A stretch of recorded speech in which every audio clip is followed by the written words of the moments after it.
Olá, meu amigo, minha amiga, sejam mais uma vez bem-vindos aqui ao nosso canal. Vamos tempo de você fica de auxílio doença ou de aposentadoria por invalidez, conta no caso para você se aposentar por tempo de contribuição, idade, né? Essas aposentadorias que tem depois da reforma, que é aposentadoria por pontos, aposentadoria por pedágio. Será que esse tempo que você ficou de benefício vai contar para isso? Pois é. E outra dúvida muito grande, né? Quando é possível você converter, por exemplo, o auxílio-doença em aposentadoria por invalidez? Bem, para você fazer isso é preciso que você esteja recebendo o auxílio-doença. Houve uma época que se você ficasse 2 anos recebendo o auxílio-doença, o próprio INSS ele já convertia para aposentadoria por invalidez automaticamente, né?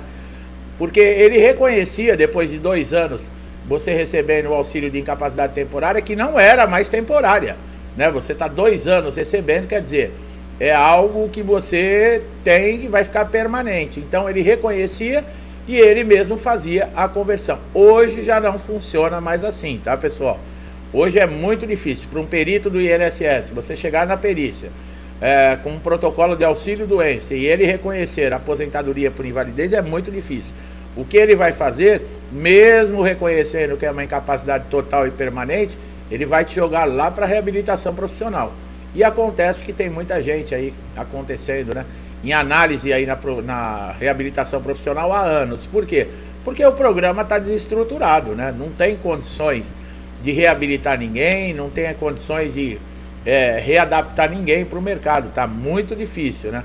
Muitos de auxílio-doença, muitos de aposentadoria por invalidez, que também pode ser chamada para reabilitação profissional, já passaram inclusive por entrevista aí com assistente social e continuam aguardando e está em análise, tá? Bom, quanto tempo uma pessoa pode ficar recebendo benefício no INSS, né? Bom, cada caso é um caso, né, pessoal? Hoje em dia existe aí uma análise documental, né, que é aquela que você recebe o benefício sem precisar fazer uma perícia presencial, mas tem prazo, tá? O prazo de 180 dias, né? Não é permitido, por exemplo, uma renovação após o período. Se houver necessidade de você continuar afastado, você pode pedir a prorrogação aí 15 dias antes do vencimento do benefício, mas a partir de abril, né, provavelmente os benefícios que você pede prorrogação hoje a cada 30 dias você tem que pedir, mas a partir de abril provavelmente você vai ter que agendar uma perícia presencial, tá? Dependendo do tipo de doença, as aposentadorias podem sair mais rápido, né? E a aposentadoria por invalidez, o tempo que você recebe é importante, porque nós no decorrer do vídeo, nós vamos falar aí com relação a esse tempo de validade da aposentadoria por invalidez. Você tem que tomar algumas medidas para que esse tempo ele conte como tempo de contribuição, tá?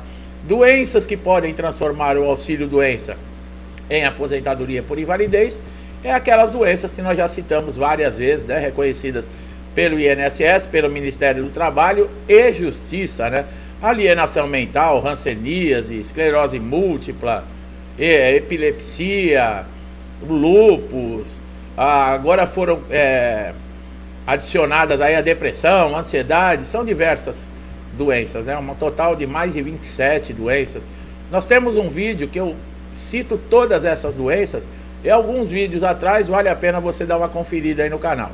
Bom, agora é verdade que o tempo que você ficar afastado recebendo benefício conta para aposentadoria? Sim, pessoal, esse período de afastamento, por exemplo, de auxílio-doença, ele pode ser sim computado para o tempo de contribuição na hora que você for se aposentar.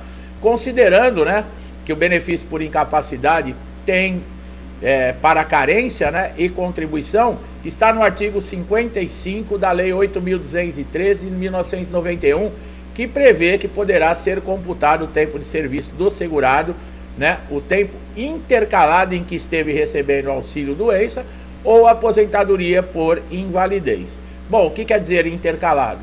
Você pode receber o auxílio por doença, ter retornado ao trabalho, depois de algum período você retorna e recebe o auxílio-doença, quer dizer, você ficou no INSS, voltou a contribuir, né, para a aposentadoria, retornou para o INSS, e isso é considerado intercalado, tá? Quem está encostado conta como tempo de contribuição, né? Não importa se é uma incapacidade temporária ou uma incapacidade total e permanente. Isso também para fins trabalhistas, inclusive para rescisão de contrato, tá? Não é somente para aposentadoria. Em alguns casos, você vai ver aqui, nós vamos falar aqui nesse vídeo com relação a isso. Quando esse período também ele entra na rescisão, tá? Quem está de auxílio-doença, né? É importante saber, né, que depende o tipo de auxílio-doença, né? Ele vai ter um cálculo diferenciado. Por exemplo, o auxílio-doença, se ele for acidentário, então o cálculo para aposentadoria ele vai ser de 100% na média de todos os seus salários, né? Reconhecido desde julho de 1994.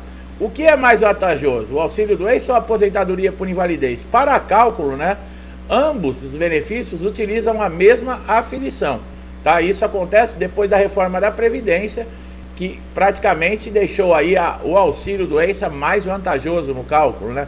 Que a aposentadoria por invalidez, quem se aposentou depois da reforma da Previdência teve uma perda enorme aí, né? O que ganhava quando estava na ativa passou a receber aí 60%. Com o auxílio-doença não, continua uma média de 91% aí que as pessoas conseguem receber, tá? Bom, o segurado que precisa estar de auxílio-doença, né?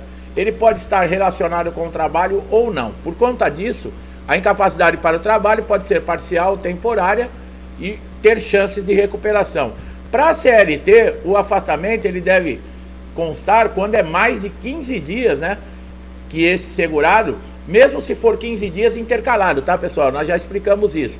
Você não precisa pegar 15 dias atestado, você pode pegar 5, mais 5, mais 5, desde que seja no mesmo CID, dentro do prazo de 60 dias, você já pode solicitar o benefício do INSS.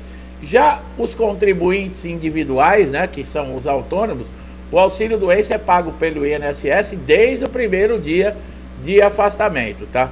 Agora, com relação ao INSS, a regra de tempo, né, que o auxílio-doença conta para aposentadoria se intercalar no período de trabalho. Ele também traz uma seção em que o tempo, né, conta menos se a pessoa não intercalar esse período. Olha aí, ó.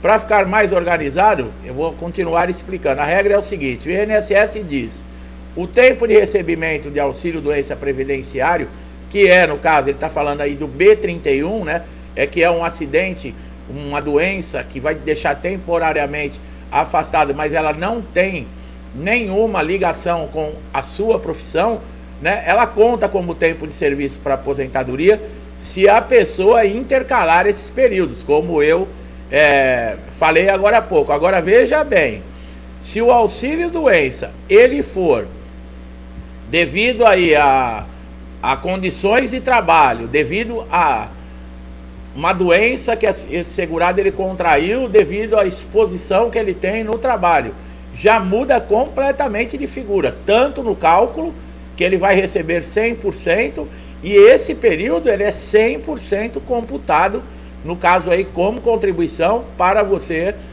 somar para tempo de aposentadoria, tá? Então, é bem importante a pessoa saber disso, para que ele possa exigir na hora os seus direitos, tá? Porque o que acontece? Muitas vezes a própria empresa ela não tem interesse que esse auxílio-doença, no caso, ele seja relacionado com a profissão. Eles fazem de tudo, eles mandam um batalhão de advogados para quê? Não, ele se machucou, ele já tinha essa doença e pegou no final de semana, ou quando ele entrou na empresa, quer dizer, eles têm um batalhão de advogados para defender os interesses da empresa, tá? Esse tipo de auxílio-doença acidentário, ele é o B91, tá? Ele é o B91 e ele não precisa intercalar para a pessoa ter esse tempo computado para casos de aposentadoria, diferente do B31, tá? Bom, o exemplo, por exemplo, é um professor que descobre que tem câncer e ele precisa se afastar por um tratamento, né? O auxílio-doença B91, ele não possui carência, é uma vantagem em relação ao auxílio-doença comum, tá? Que precisa de carência. É concedido em casos de doença e acidente que tem relação com o trabalho. Esse professor e o motoboy, por exemplo, sofreu um acidente quando está indo para o trabalho. EB31 é um auxílio doença que não está relacionado ao trabalho ou já pode ser considerado, né, no caso aí, o acidente de trajeto como um auxílio doença relacionado à profissão?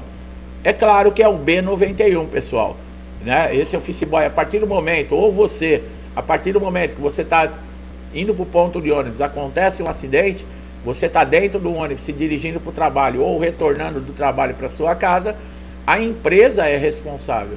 Qualquer coisa que acontecer com você dentro desse trajeto é considerado acidente de trabalho.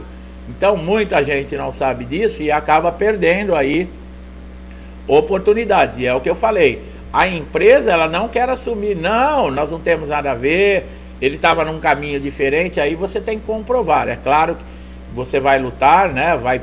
Em muitos casos vai precisar entrar na justiça, né, para comprovar tudo isso, mas é possível, tá? Bom, pessoal, caso você seja prejudicado de alguma forma, ou o INSS não reconheça esse tempo, né? Porque quando você volta, por exemplo, de uma aposentadoria por invalidez ou do auxílio doença, é necessário você voltar a contribuir, por quê? Para constar esse período, é o tempo intercalado, né? Você ficou afastado, aí volta a contribuir. Você se afasta, volta a contribuir. Isso é intercalado, é o que o INSS diz. A partir do momento que fizeram a primeira contribuição, esse tempo de afastamento, ele já vai constar lá no seu CNIS, né? Que você pode tirar aí pelo portal Meu INSS, que é o extrato desde o seu primeiro emprego, desde a sua primeira contribuição. Ali tem todo o seu histórico profissional, o valor que você contribuiu, o tempo que você contribuiu. Se a empresa deixou, por exemplo, de depositar, você já vai saber através do CNIS. Você pode, inclusive, já contratar um advogado para ir atrás disso, né, para não ter problema na hora da aposentadoria. Então, são informações importantíssimas para todo segurado, tá? Eu espero que esse vídeo tenha sido valioso, que o conhecimento tenha sido produtivo, que ajudou você a entender como tudo isso funciona, né? Que é o que eu sempre falo, INSS não é para amadores, pessoal, né? Quanto mais informação você tiver, mais protegido você está de passar aí por diversos problemas dentro do INSS. Então, para você que está chegando a primeira vez aqui no nosso canal, seja bem-vindo. Você pode aproveitar todos os conteúdos, são mais de 1.700 vídeos à sua disposição, tá? Todos relacionados a problemas, a situações que acontecem no dia a dia no INSS. É importante, é um conhecimento valioso. Se você gostou da maneira que nós trazemos aqui o conteúdo, como informamos, dá um like no vídeo, compartilha, se inscreva no canal, ative o sininho de notificação, para você ser sempre beneficiado, né, em primeira mão com um novo conteúdo. Pode ser uma informação aí que você está aguardando dias, semanas ou até meses para resolver um problema, e nós vamos te ajudar a fazer isso, como nós já ajudamos muita gente, graças a Deus, tá? Meu amigo e minha amiga que estão sempre comigo, muitos interagindo com o canal, desde lá do início, desde o primeiro vídeo, né? Eu só tenho a agradecer, muito obrigado. Que Deus abençoe sua casa, sua vida, sua família, com paz, saúde, prosperidade, alegria, harmonia, com muita força para nós superarmos aí todas as dificuldades, continuar acreditando, fazendo as nossas preces e tendo a certeza que um dia tudo vai melhorar, tá? Tudo que eu desejo para mim, eu desejo em dobro a todos vocês. Eu deixo um forte abraço e até os próximos vídeos.